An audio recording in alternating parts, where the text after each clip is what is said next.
Alright mga kapatid, huli kam ang dagsa-dagsa mga missile na galing sa Israel na nasalag, naharang mga tol ng missile defense system ng Iran. No? Kumbaga meron din sila nung katulad nung sa Israel na Iron Dome.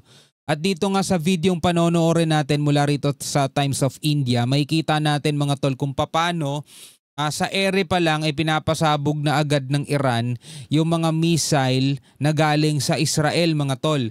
No, bago natin to simulan, syempre wag mong kalimutan mag-subscribe, click mo na rin ang notification bell para ma-notify ka whenever na may mga bago tayong reaction video tulad nito.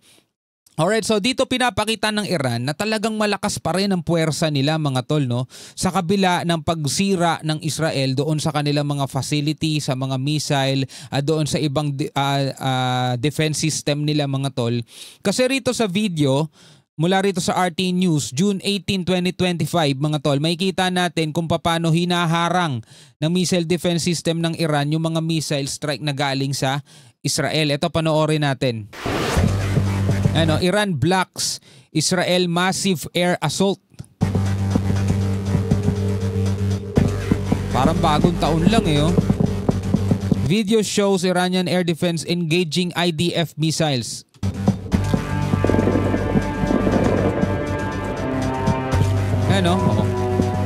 Alam mo mga kwitis lang na nagpuputukan sa ere. Mga galing yan sa Israel na hinaharang na ng Iran. Kumbaga parang meron din silang Iron Dome. Ito yung mga pulang yun para mga drone ng drone ng Israel. Pinapasabog na agad sa Overnight explosions rocked Tehran as Israeli airstrikes continued targeting key sites.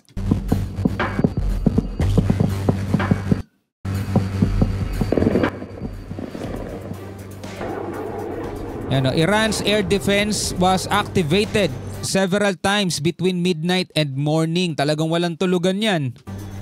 IRIB reported. Habang ang mga civilian naman mga tol ay nagsisimula ng lumikas in large. Tindi na nga ng traffic eh. Takot din sila sa mas lalo pang malalang gera. IRNA confirmed that Iran shot down an Israeli Hermes drone in Isfahan. Social ng pangalan, Hermes drone. Iran also claimed it down an Israeli F-35 over Javadarad in Tehran province.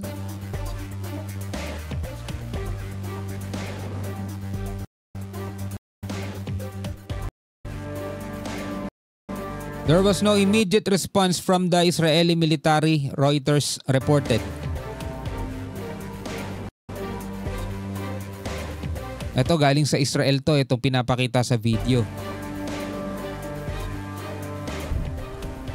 Israel urged residents of southwest Tehran to evacuate ahead of targeted strikes.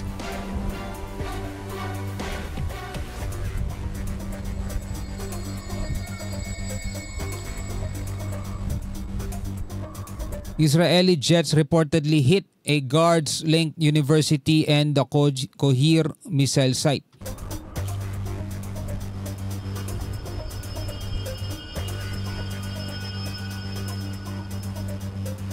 Grabe, lala na talaga ng gulo dyan, no? The Israeli Air Force used 50 jets to strike 20 strategic sites overnight. Matitindi rin yung mga fighter jets ng Israel.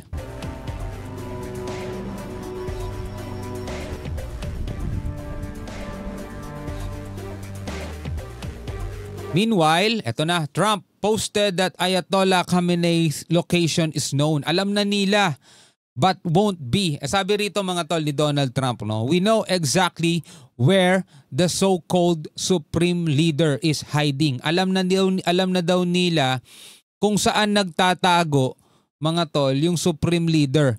He is an easy target, no? Ang dali daw ng punteryahin, but is safe there. Sabi niya, is safe there. We are not going to take him out. So hindi daw nila tatapusin yung supreme leader, at least not for now, but we don't want missile shot at civilians or American soldiers. babala yan mga tol ni Trump. Alam na nila kung saan daw nagtatago ang Supreme Leader pero ayaw daw nila mga tol na tapusin muna yan o tapusin muna yung Supreme Leader pero ayaw din nila ng mga missile na titira doon sa mga civilians or American soldiers. Our patience is wearing thin. Manipis na o paubos na mga tol ang pasensya nila, sabing ganun. Thank you for your attention to this matter. Alam na natin agad kung ano ibig sabihin niya pero alam na daw nila kung saan nagtatago the so-called Supreme Leader which is the Ayatollah Khamenei.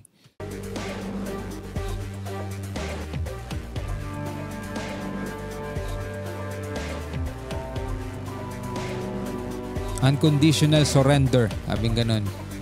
He then demanded unconditional surrender o yung sumuko ka na ng walang kondisyon. Diba? Sumuko ka na ng walang bargain, basta sumuko ka lang. Ayos yung mga gera ngayon, dinadaan din sa social media, no? Trump spoke with Netanyahu and held a 90-minute NEC meeting, White House confirmed.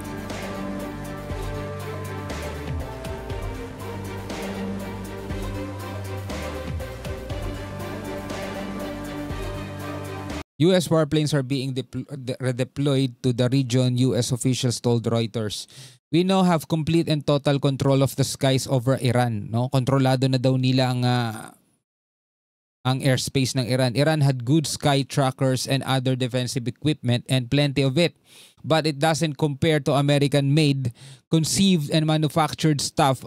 Nobody does it better than the good all USA. Talagang ano pa, no, flexing pa ng kanilang mga sandata.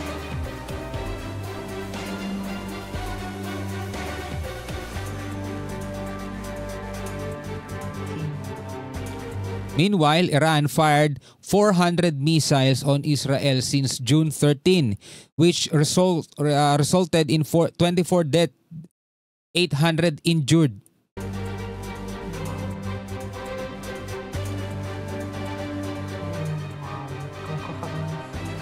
Pero mas matindi yung dami ng namatay sa sa Iran, no? Nasa 500 plus. Syempre mas marami pa injured nun, no? Dahil nga rito sa Iron Dome ng Israel. Pero ngayon mga tol, no, nakikita natin na parang nag-aano pa ang US. Hindi natin alam kung binabluff lang ba nila ang Iran para sumuko. Pero ang sinasabi kasi ng US, alam na namin kung saan ka nagtatago. Pero ligtas pa dyan at wala pa kaming balak tapusin ka sa ngayon. Pero kasi at least not for now, sabing gano'n ni US President Trump. Pero kumbaga parang babala na huwag kayong tumira sa mga civilian. Huwag kayong tumira, huwag ninyong punteriyahin yung mga civilian or ayaw namin na may masasawi na American soldier. Sabing gano'n, manipis na ang pasensya namin. Sabing gano'n ni Trump mga tol, no? Pero habang nagbabala rin naman ang Supreme Leader ng Iran na kapag nag-intervene o nang himasok nakisali mga tol ang US, babakbakan din daw nila ang US. Naku po.